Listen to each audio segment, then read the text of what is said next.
correctly will win a redeemable in-game code. Remember, keep an eye out for the poll. Right before we get into the land of Don Francis, you were finishing your sentence. Yeah, from early to mid. It's all about how they want to make their success work. How can you secure the early to mid? And that was one point that they needed to polish from their games that happened from week 1 to 2. Let's see how this goes. With the new patch, they're trying to utilize more of the debut picks right now, Minana Evos. Here we go, game 1 in this best of 3. The opener for week 3 of MPL Philippines Season 12. Minana Evos going up against Echo. Can I just say, it's refreshing to see Lord JM on a hero like Benedetta. Yes, of I course. love it. You know, Lord JM is a highly mechanical player. Giving him the Benedetta allows him to play even better, considering that he could abuse the fact that he has faster fingers, better minds, or whatever. But you know, that can't win a competitive game. They need teamwork and a proper strategy. Yeah, as mechanical as he is, that is just additional increased damage output. Even the cooldown of a Benedetta right now scales even faster. So they want to amp up the early game. And just by looking at the item build, we're seeing 3 quantum charges from Minana Evos as we talk about how they want their team versus early to be successful. They want to be more mobile. And to go into focus on the XP lane, this is the focus as well as how will the EXP work from Echo versus Minana. Look at that, pokes from up top as well are happening as of the first minute and 25 seconds. Hey man, say what you will about the utility jungle meta being boring, but this whole support meta thing, I like it because it forces you to kind of leverage those kits early, right? True. That gold lane matchup, oh no, wait, look at this. Huge presence, 4 people up top from Minana Evos. Will it break out? And JP just says no. Like, sends out the snare, lands on 2, and it just negates the entire gank coming in from Minana Evos. It's man, unfortunate. Unfortunate, but again, if you're looking at this as like a high IQ matchup, was that not the best case scenario? Was that not the kind of fight you wanted to see anyways? Especially since we're just about to approach a turtle fight. Sanji throws out an Astral Echo, spots out 2. And now they're trying to secure this turtle. Half HP already, and Echo's trying to hold it by themselves. Down bottom lane, though, it's a 2v1, and Sanford might just pay the price. That's first blood going to the hands of Minana Evos as the Benedetta goes in with a heart guard as well. Carl Teasy, he should be the next guy to fall, and that's going to be another kill. Going to the hands of the Evos squad. 3 kills plus the turtle. That's a win for Minana. Man, it already spelled disaster for him because they started the fight with a man down. Yeah, Sanford was the first one to go and Carl Teasy as well. And the fight just keeps on happening. And they want to steal this purple right away. Purple. They're trying to steal it, and looks like they won't be able to. It's still Echo securing it, but that's what we were talking about earlier. When we were talking about the healers, we talked about fighters. And look at the Benedetta with the heart guard, dude. So good. Just insane damage. Yeah, and the Brave Smite too. As if you needed more healing. And Francis, nice Matilda sound effects, but that's exactly how she changed. They added that new mechanic to her ult. You can cancel it now. You can land elsewhere. Just imagine that, right? Having a great amount of distance, even to take down one for extended team fights. A great way to use the toolkit of even Brusco you have in the Matilda. So with that kind of action that Minana has been setting up, this is completely sustained. With Lancy AR having the first blood of the game, right now, Lord JM, even members of Minana can just go around freely and rotate faster up against Ekon, and they might be pressured to even answer to one lane, especially now, the gold lane. No!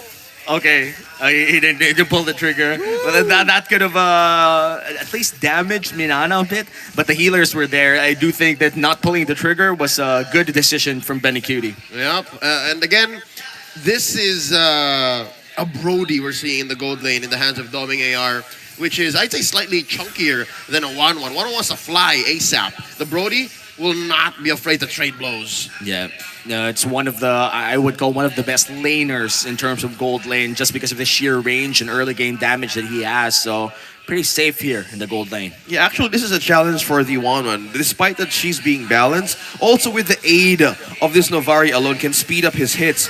Not to mention his cooldown and skill to guts just got longer, so they need to work around with the mobility. And who gets it? Oh yeah, still safe. Carl Teasy still secured his purple. Yep.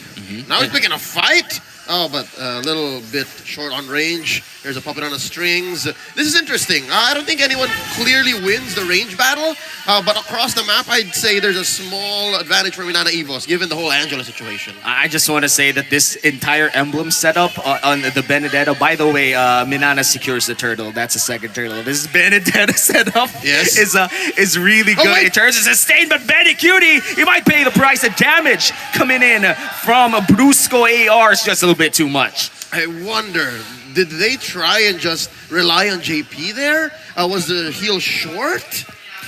Okay, just to break down more about this 1-1 pick by Benny Cutie, you need to move faster in order to make your hits actually much more effective. Your damage output relies on how you even move around those kinds of team fights. So this is a challenge. With just the Corona type being built now by the 1-1, it's a challenge on how will the Ravaria aid him for the hits that actually he can use with her ultimate.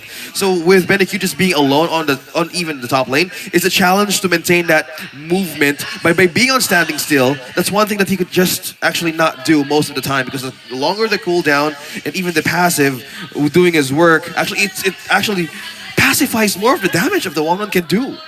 I understand what you're trying to say, Francis, and we're going to look at the gold gains. It's weird, it's odd that the 1-1 is actually behind Lancy. It seems like this Angela in 2023 is rocking avarice. If you know, you know. You know what it is. You know, it's like going back a few years, but it's funny. Now that we're looking at the double support meta, it goes to show how important gold lane and XP lane is, because that's where you get your carries now.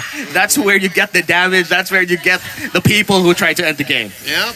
And here, Echo, like a trapped animal, just cornered right behind their tier 1 turret up top. Down bottom, though, 1v1. It's Lord JM versus Sanford, and it's never a fair fight when there's an Angela on the other side, right? It's never a 1v1. Yeah, it's never a 1v1, and I would say that it's also not fair if you're going against a Grok in the bush, you know, or near wall. But Carl TZ, half HP, Boyd AR, trying to lock him down, and no, they're not going to continue that fight. Okay. Once more, as we approach the 7-minute mark, Carl TZ is struggling to get his own buffs here. This is the last turtle of the game. 4-0. Minana Evos looking at a roughly 3,000 gold lead. Yeah, speaking of how they want to go bounce back from this, they need to make their targets right. With Lord JM having a good playmaker hero for Minana Evos, it actually mean business. Oh, Boyd AR.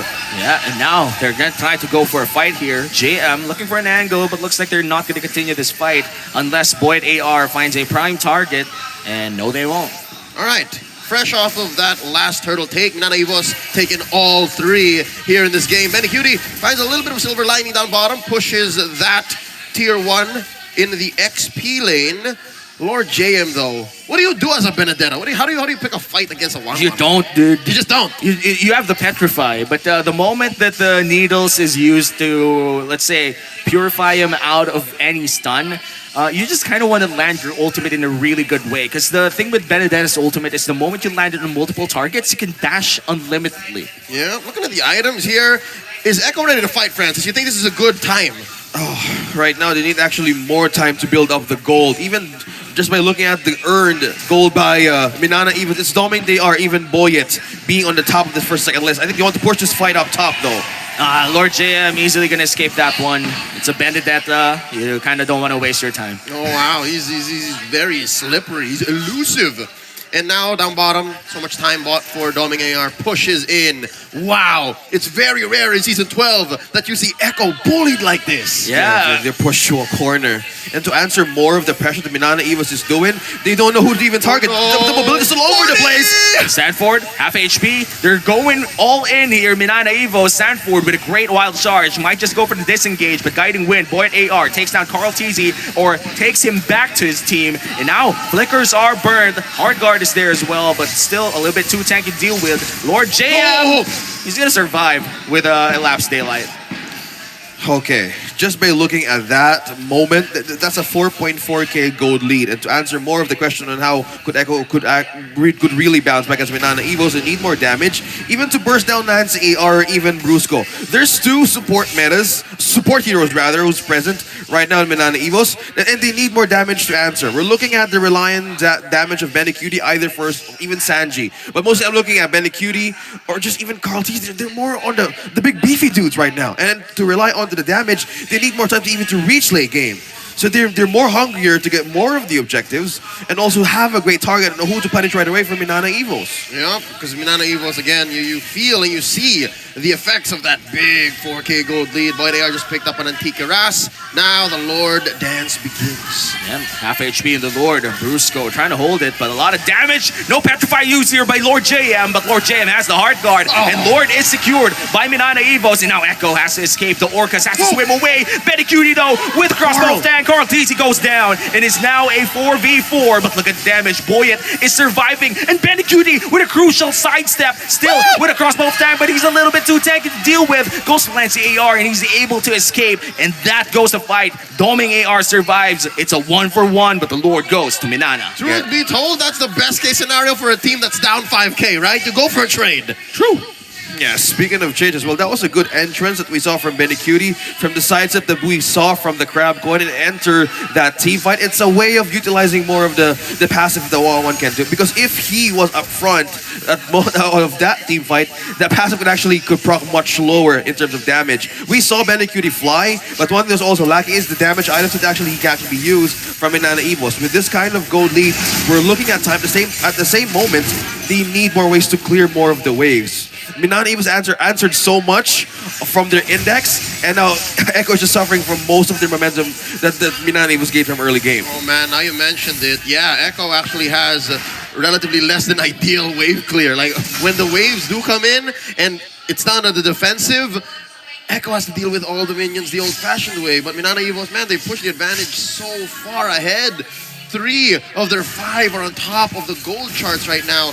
But here's one silver lining for Echo. Sanji's dealing a lot of damage, but they're not really finishing these fights. The good part about Echo is that they could extend fights, and by extending it means delaying the fight itself. You have the Nuvaria, you also have a great support in the Florin. You kind of just want to disengage fights before they even happen. And basically that brings us to the adage of not losing is not the same as winning.